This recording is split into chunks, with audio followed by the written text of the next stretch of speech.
नमस्कार मु जगा सागर खबर एही विशेष रिपोर्ट को आपनकु स्वागत। सिनापाली ब्लॉकर गाँ गंडारे जीवन यात्रा स्वाभाविक थिला, हेले हठात पाग बदलिला। आकाशरे घोटी आसिला कलाहांडिया मेघ। देखु देखु आरंभ हैला प्रबल वर्षा आउ पवन। किंतु एहा सामान्य वर्षा नथिला, एहा थिला चाषींक पई एक दुस्वप्न। कुआपथर माडरे थरी उठिला पूरा अंचल। खारियार सिनापाली और बड़ेन ब्लॉकर अनेक स्थान रे एही प्राकृतिक विपर्यय व्यापक क्षति घटाइछि। नुआपड़ा जिला बड़ेन ब्लॉक रे कालबैशाखीर कराल रूप देखिबाकू मिलिछि।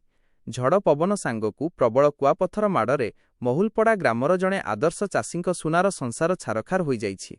सूचना अनुसारे एही ग्रामर सफल चाषी निरंजन माझी कालबैशाखीर उग्र तांडवरे व्यापक क्षयक्षतिर सम्मुखीन होइछन्ति। थरे नुहे दुई दुई थर माड़ प्रकृतिर दाऊ निरंजनଙ୍କ ପାଇଁ अत्यंत कष्टदायक होइछि। गत 5 एप्रिल रे होइथिबा प्रथम कालबैशाखीरे तांको घरर छात उड़ी जाइथिला।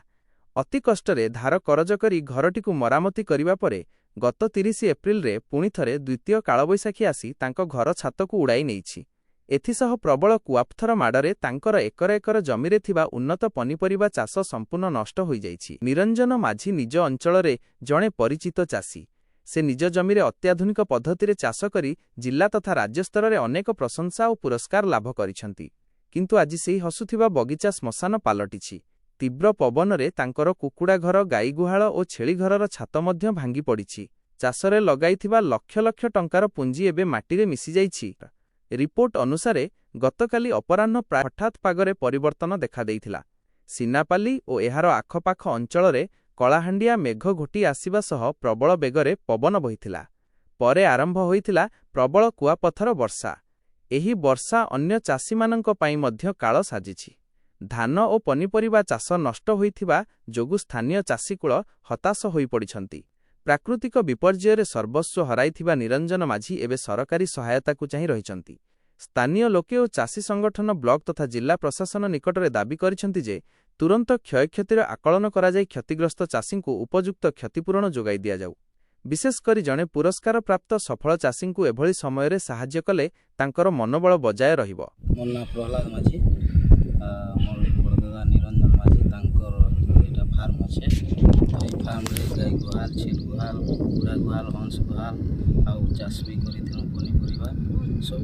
काली गतकाली जेन वर्षा हला झड़ बात्या तो सबू तृष्णाश कर दीचे, उतरे दीचे।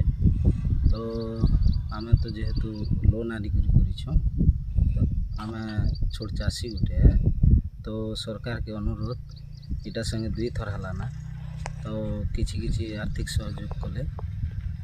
हाँ सर नमस्कार, मोर ना हूँ निरंजन माझी, गाँव हूँ महुलपड़ा आउ मो बुड़ेन ब्लॉकर जड़े क्षुद्र चाषी अटे। देखो तो मो गत 5/4/2026 तारीख प्रबल बात्यारे मोर गोट फार्म 30+2 थिला सेटा सबू जेन आजबेस्टर भांगी रुजी चूरमार हो गला। से लगी मैं सहायता लगी तहसीलदार को लिखित आकार देली, तथापि से माने आसले इनक्वारी रे, किंतु एपर्यंत मु किसी सहायता पाई पारि नाही। पुणी थरे गत 30/4/2026 रे फिर बात्यारे मोर से छेली गुहाल मध्य भांगी गला। तो संगे संगे गाई गुहाल, कुकुड़ा गुहाल आउ मो रहिबा घर पूरा भांगी चूरमार हो जाइछि। आउ सेथिर लगी मैं सरकार को अनुरोध करुछि जे मते किछि सहायता देले आकु बढ़ी पारि। मैं पनिपरिबा भी मो 1-2 एकर करिछे, जार द्वारा कि से करामाड़ वर्षा खाई करी पनिपरिबा मध्य पूरा क्षति हो जाइछे। तो सेथिर लगी भी मैं सरकार को अनुरोध करुछि से पनिपरिबा चाष उपरे मध्य मते किछि सहयोग कले मो उपकृत हेबी बोली आशा रखिछि। निरपेक्ष खबर सबुबेले आपणक सह। ब्यूरो रिपोर्ट सागर खबर। नमस्कार, आपण देखुछंती सागर खबर। सत्य एवं सठिक सूचना पई आम चैनल को लाइक और सब्सक्राइब करंतु एवं एही वीडियो को शेयर करी समस्तंक पाखरे पहुंचांतु। धन्यवाद।